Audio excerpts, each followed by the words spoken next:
I happen to be the older sibling of someone who struggles with addiction. And when my kids were growing up, it became apparent in my family that I wanted to do something so other families didn't have to deal with what they were dealing with. The idea that it's not a program, kids don't want to come to a program. They want to build a relationship. They want to have friends. They want to feel like they're worthy. Everybody, every human wants to feel that. So that's what we're here for.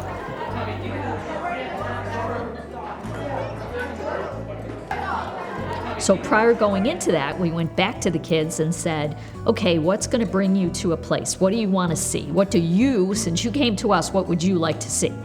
And number 1 was food, number 2 was music, and number 3 was a place to call home. We are seeing an average of 50 to 75, upwards of 100, depending on the day, young people a day. We, as the staff here at the canteen, have spent 20 years building relationships with kids as the base of what we do. We've been youth-led since day one, continue to build on that premise that kids should have a voice and a choice at the table, that we don't plan about them without them.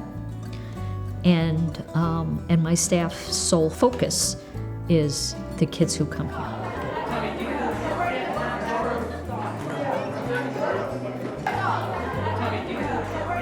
Kids come to the canteen for a variety of reasons.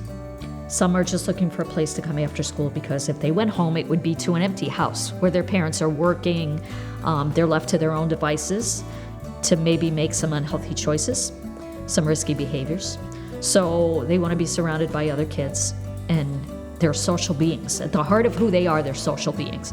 So they come here for that. We try to connect the dots for them, that not only do things in your community exist and they're for families, but that you can contribute and be looked at as a resource. There's any number of ways that a young person can give back to their community, and if given the opportunity and ask if they're willing to, they're 90% of the time more than willing to give back. In fact, they'll ask, what do we got going on this week? Because as an adult who has a relationship with you as a teenager, what I say to you and the seeds that I plant regarding healthy choices and going away from those risky behaviors, your parent can say the very same thing to you, and you're not going to hear it the same way. Or are you going to choose to hear it the same way? So we're thinking if we wrap around as many adults as we can to help you make good choices and to help you navigate some of those mindfalls that are out there as adolescents, then maybe you're less likely to make those poor choices. Our youth are our future. You know, as corny as that is, it is as truthful as you can be. And so if we don't invest in them now, we're going to be paying for them later.